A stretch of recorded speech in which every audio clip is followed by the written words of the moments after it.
It is July 24th, and it is time to uncover the beets and see what is going on with them.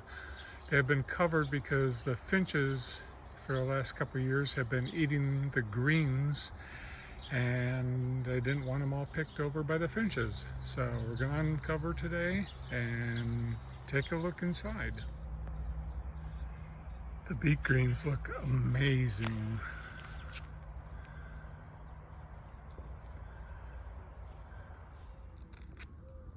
And the beets themselves are a really nice size.